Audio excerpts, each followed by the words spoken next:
Chapter 4, War in America and After. Abraham Lincoln was elected President of the United States in 1860.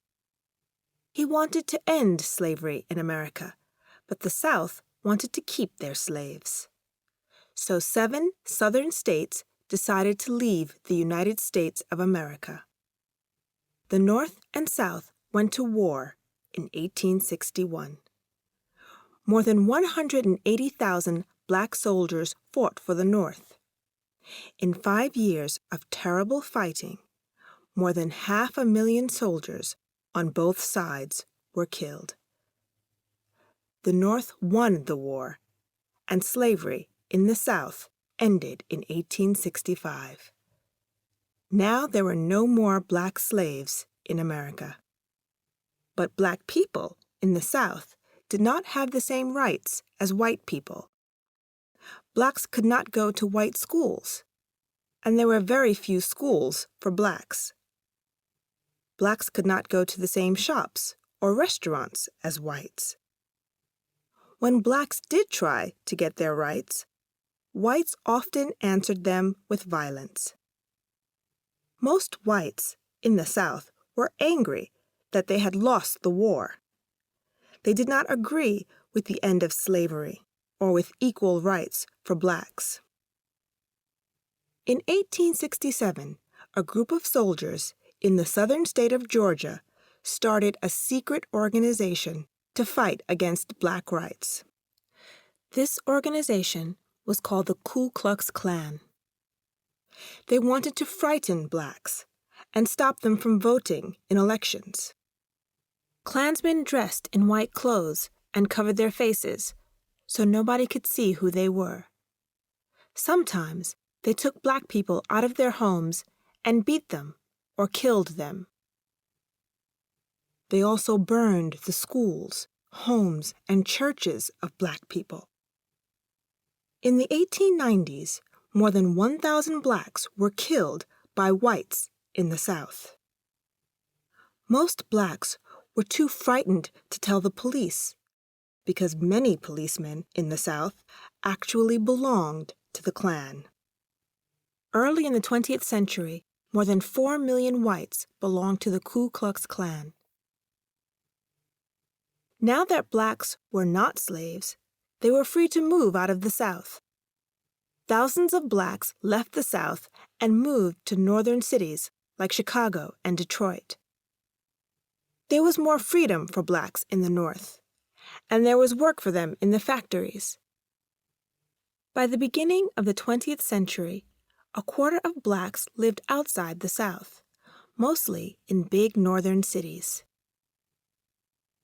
In the 20th century, blacks began to play a more important part in the life of America.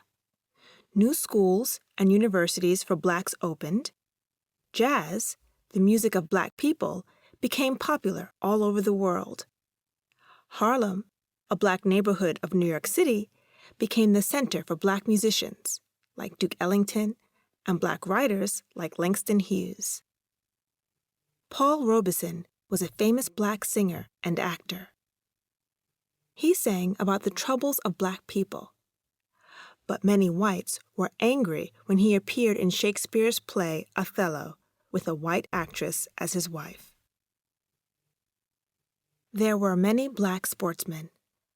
The great black runner, Jesse Owens, won gold medals for America at the 1936 Olympic Games in Berlin.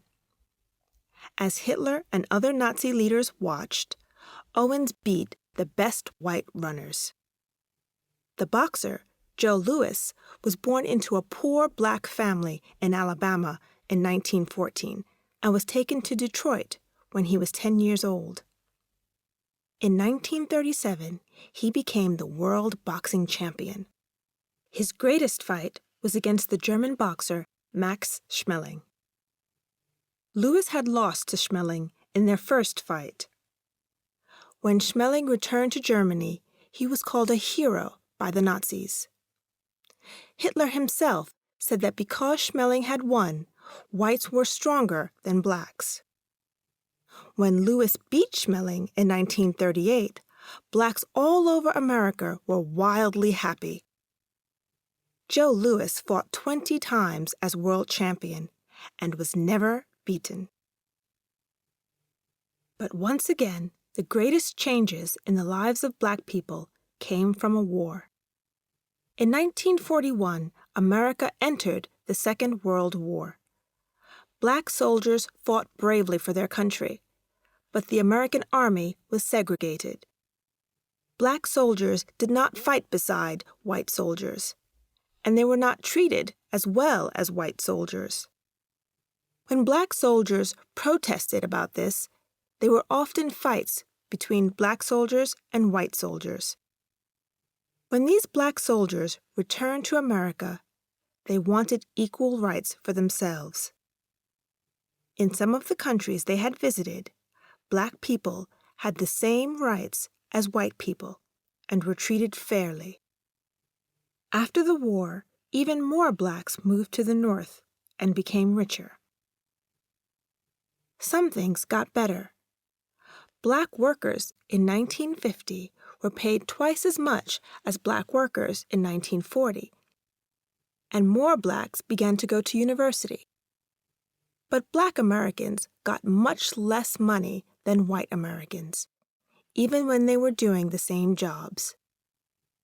Many fewer blacks than whites went to university, and even in the North, there was still the problem of racism. The Second World War had been a war against racist ideas. Many whites in America realized that their own country was racist.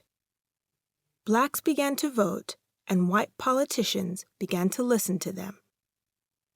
In 1948, President Truman ended segregation in the Army.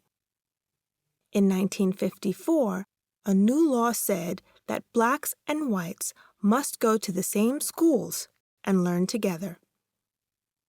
Things were getting better for black people, but they wanted more. They were ready for someone to lead them towards greater freedom. They were ready for Martin Luther King.